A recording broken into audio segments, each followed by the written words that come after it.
4.4.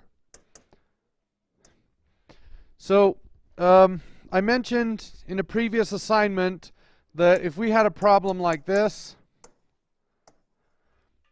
we don't know how to solve it. We know it's something close to 3, a little bit bigger than 3, because 3 to the third is 27, and 3 to the fourth is 81, so it's probably like 3.1. And we could guess, we could just keep plugging numbers in the calculator until we get something close, but we need an algebraic way to solve it. So we've invented something called logarithms. And logarithms they're kind of different from most mathematics. Like, they don't really seem to fit. And the reason that is because logarithms don't really exist. We just invented them to pretend to make things easier. But it turns out all we're really doing with logarithms anyway is guessing. But we're going to let the calculator do the guessing, and you'll understand that in a later assignment. But so for this problem, we need to label the parts of this.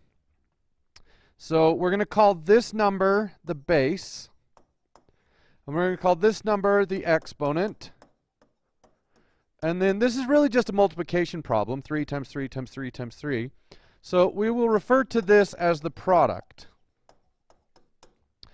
And every exponential situation can be represented in logarithmic form. It's kind of like switching between mixed numbers and improper fractions. They mean exactly the same thing. They're totally equivalent. They just look different. So here's how logarithms work. Log base 3 of 29 is x. So you'll notice this is my base, this is my product, and this is my exponent. Exact same numbers. All we've done is converted it into a different form. All right? So if I had 4 squared equals 16, what is that in logarithm form? That would be log base 4 of 16 is 2. Now notice how I said that. I say log base 4 of 16 is 2. Okay? A lot of people misunderstand logarithms, and they think that the 4 and the 16 are somehow connected, like 4 to the 16th or something like that. But it's not true. That 4 is the logarithm. There are an infinite number of logarithms, and this one happens to be log base 4. And when we get into solving logarithms, I like to think of this as you're driving the logarithm bus, and the logarithm bus has an infinite number of gears. Right now, we're driving in 4th gear. You can drive in 2nd gear or 10th gear. The negative gears kind of work. They kind of exist. Gear 0 doesn't exist. Gear 1 doesn't exist. You'll see why later. But just know that that 4 tells you which logarithm you're using. Okay? All right. Now it does get a little bit tricky. Let's solve a couple of these. So log base 6 of 216. What does that equal? Not 6.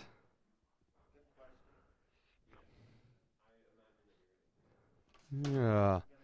What are we looking for? 6 to what power is 216? It turns out the answer is 3. 6 times 6 is 36. Times 6 is 216. Okay. Log base 2 of 16 equals what? 4. Yes. Why? 2 times 2 is 4. Times 2 is 8. Times 2 is 4. Okay? There is a logarithm button on your calculator, but don't use it because you don't know how to use it. And you can try it, and it's not going to work. All right. Log base 4 of 16. 2. Now, this is the one that kids get wrong the most. They say 4. While it's true that 4 times 4 is 16, we're not asking for the factor. We're asking for which exponent can I stick on 4 to get to 16. Okay. Log base 5 of 125. What does that equal? Not 5, 3. 5 times 5 is 25, times 5 is 125. The answer is 3. Oh, good. Kegley is ready for something harder. We won't do negatives quite yet. Let's do this. Not 1/5, 1/2. Why is it 1/2? Square root of 25 is 5. So here's how I like to think of it. 5 to what power is 25? 2. So if I flip it around, 2 over 1 upside down is 1 over 2. Okay.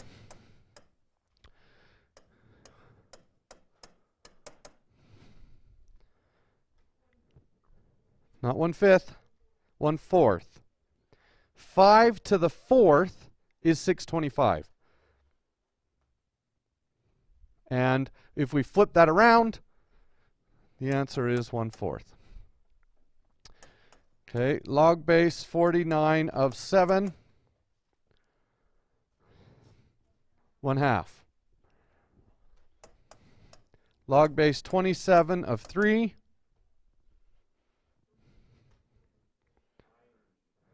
1/3. Okay. Is everybody understanding this? 3 to the 3rd is 27. So 27 to the 1/3 is 3. Okay. What about this?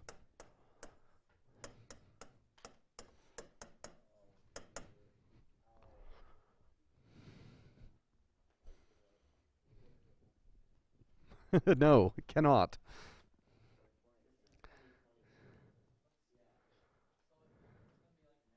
Nope. It's going to be a 2 because 8 squared is 64, but in this case, not negative, 1/2. Right? Because 1 to the square root of 1 is 1, and the square root of 64 is 8, so it's just 1/2. But, so the answer is 1/2, because 1 to the 1/2 is 1, and 64 to the 1/2 is 8. But, what about this? This is a different situation.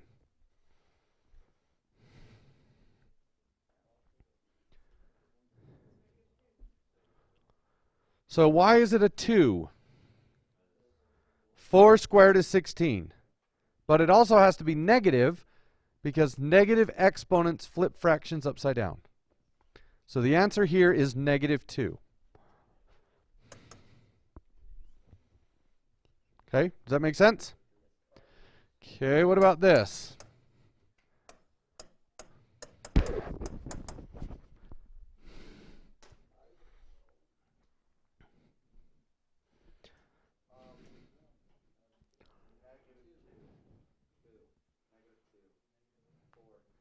-1/2.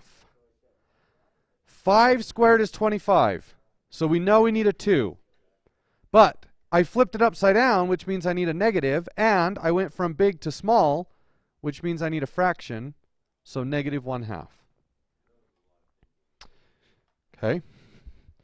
So if I gave you this, what exponential situation does that represent? 6 squared equals 36. So in 4.4, there aren't very many problems.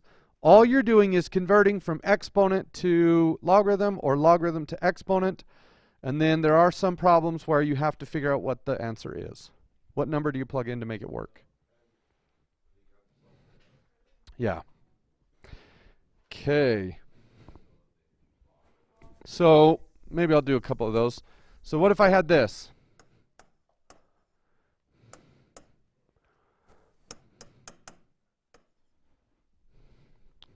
What would x be?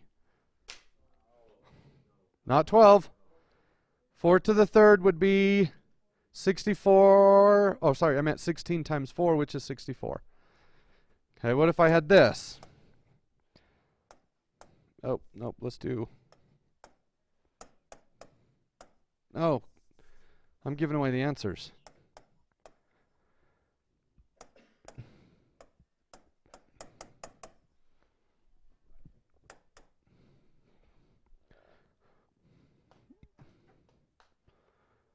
What's the answer to that? What to the negative 2 is 1 over 25? So the 2 squares it. What does the negative do? Flip it upside down. So what number squared and upside down gives you 1 over 25? The answer is 5.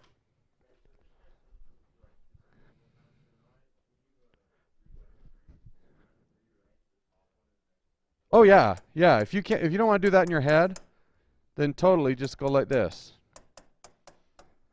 That is a very good strategy. Yep. Okay. Get to work.